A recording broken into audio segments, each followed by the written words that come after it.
Demak, ushbu sportchiga mag'lubiyat yoziladi. Qizil burchakda Sherzod Yo'ldoshev, Toshkent shahri vakili jangni boshlashga tayyor.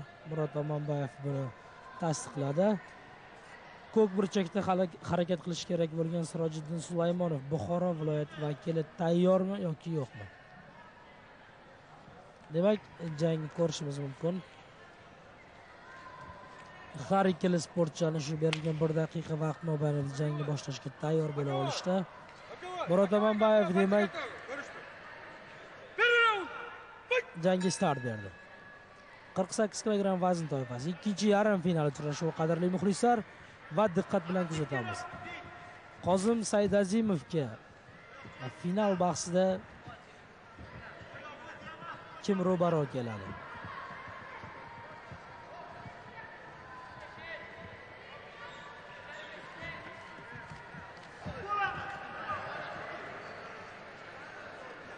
Bu yerda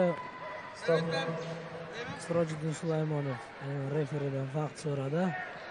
Buxoro viloyati vakili va jangni boshlashga ruxsat beriladi.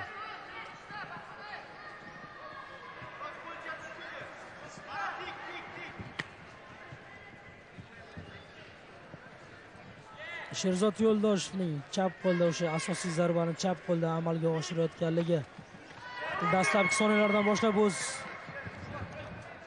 samarasini berdi. Albatta ijobiy ma'noda, e'tibor bering. Hozir knockdown holati qayd etilishi ham mumkin edi, faqatgina zarba birozgina kuchsizroq bo'ldi.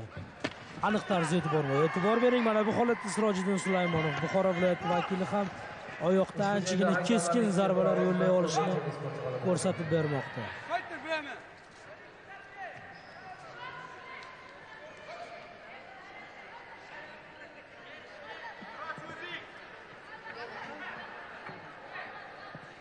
Demak, yana Sirojiddin Sulaymonov tomonidan ko'rsatilyapti. Jang davom etadi. E'tibor bering, Sherzod Yo'ldoshev o'sha chap qo'lda va chap oyoqda anchagina xavfli zarbalar yo'llayotganligi. Albatta jang davomida hali ko'p bor o'z natijasini bersa kerak. Lekin Sirojiddin hozir qarshi hujumdan yaxshi foydalandi. Tatamiga taklif etiladi. Bir aniq zarba yo'llay oldi. Abdulla Namangan Ko'kburchakka Solipov, Dinamo.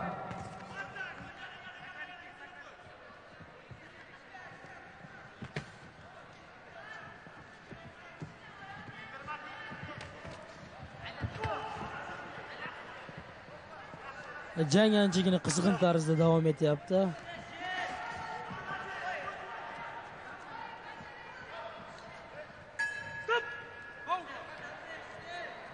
Demak, Murod Omonbayev raund o'z yakuniga yetganligini e'tirof etdi. 1 daqiqalik tanaffusda albatta Sirojiddin Sulaymonovga murabbiylari kerakli ko'rsatmalarni bersa kerak. Mana aynan bizga Sirojiddin Sulaymonov namoyish etilyapti. Bu esa Sherzod Yo'ldoshev, Toshkent jamoasi a'zosi.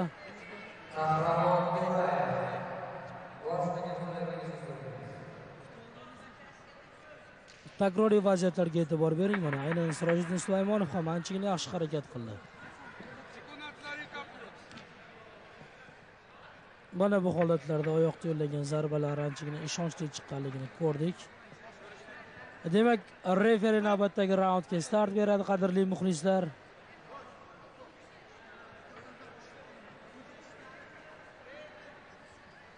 Sirojiddin Sulaymonov murabbiyi Buxoro viloyatida bugungi kunda kickboksing rivojiga anchagina hissa qo'shayotgan va hakamlik borasida ham faoliyat olib borayotgan Qahramon To'rayev ekanligini aytib o'tishimiz kerak.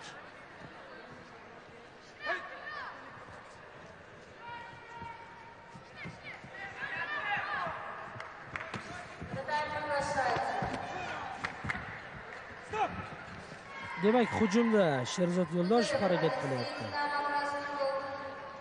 Himoyada juda ko'p hollarda Sirojiddin Sulaymonov. Bu yerda Sirojiddin Sulaymonovning murabbiylari, ya'ni sekundantlari jang borishiga xalaqit berganliklari sababli aynan Sirojiddin Sulaymonovga ogohlantirish berildi. Rasmiy tarzdagi ogohlantirish edi. Первое предупреждение за техническую неподготовку. Первое предупреждение за техническую неподготовку. Первое предупреждение. Первое предупреждение. Бойцу первое предупреждение за техническую неподготовку. Jang davom etadi. Juda yaxshi. Hozir Sirojiddin Sulaymonov anchagina yaxshi harakat qila oldi, lekin mana bu holatga e'tibor bering. Uning o'zi raqibiga qarshi hujumdan foydalanish imkonini berdi va Sherzod bu vaziyatda qanday harakat qilish kerak ekanligini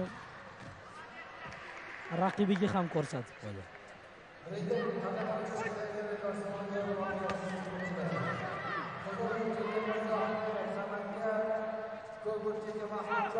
Mana bu holatda Sirojiddinning ustunligini ko'ryapmiz. O'ziga xos jang.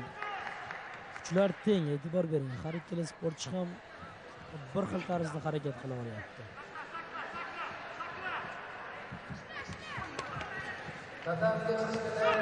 Yo'q, jang to'xtatiladi. Jangni to'xtatish kerak. Sayyar Sirojiddin Sulaymonov bu jangga o'sha 100% darajada jangga tayyor emas deb ayta olamiz. Qaysi ma'nodaki, aynan ana shu sportchi juda ko'p bora o'sha jang to'xtashiga sababchi bo'lib qoldi. Yarim holatlarda boshdagi himoya vosita, yarim holatlarda oyoqdagi himoya vositasi. Bu ham qaysidir ma'noda o'sha raqibi tempini o'ldiradi. Aynan Sherzod Yo'ldoshev hujumga kirib borayotgan holatda referidan Sirojiddin Sulaymonov vaqt so'ramoqda va jang to'xtatilmoqda.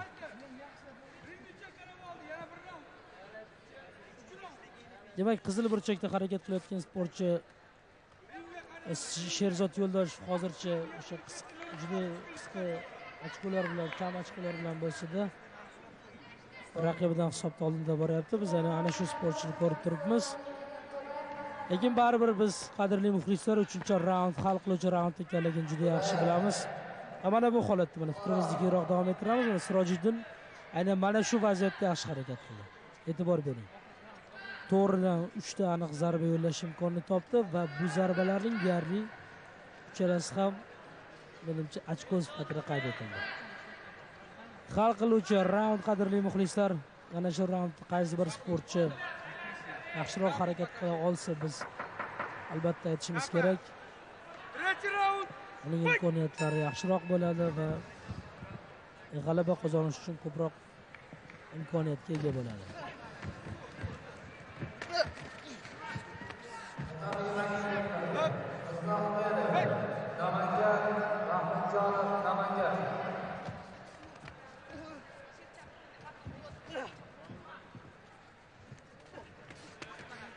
Juda yaxshi. Hozir yana Sherzod Yo'ldoshev raqibi xatolaridan foydalanmoqda. Mana bu holatda Sirojiddin faollik ko'rsatdi.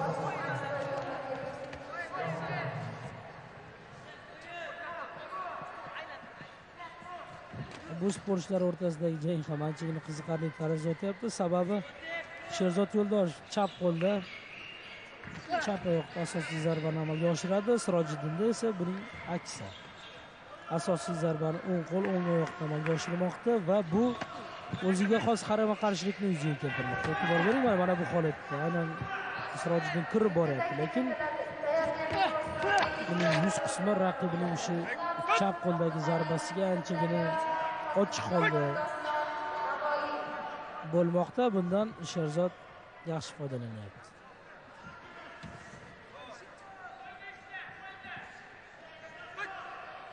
Jang davom etadi yana bir necha soniyadan so'ng biz 48 kg vazn toifasida ikkinchi finalchi nomini bilib olamiz. Toshkent hamda Buxoro vakillari o'rtasidagi o'zaro bahs.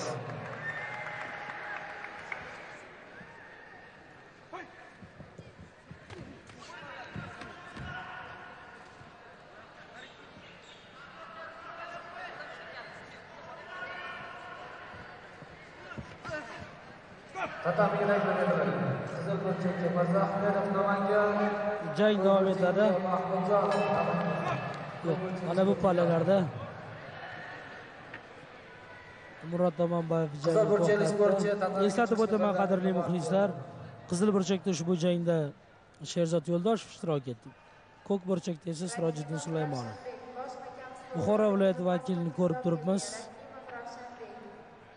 Demak, yon hakamlar tomonidan ko'rsatilgan natijalar yakuniga ko'ra biz ushbu jang g'olibi nomini bilib olamiz va yana bir narsani eslatib o'tishimiz kerak. 48 kg vazn toifasida Qozim Saidazimov finalga chiqib bo'ldi.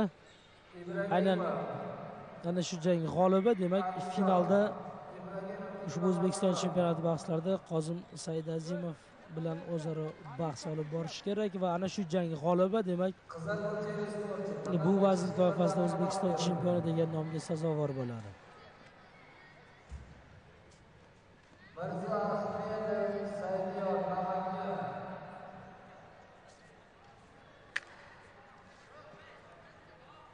Murod Amanbayev rasmiy tarzda ushbu jang g'olibi nomini e'lon qiladi.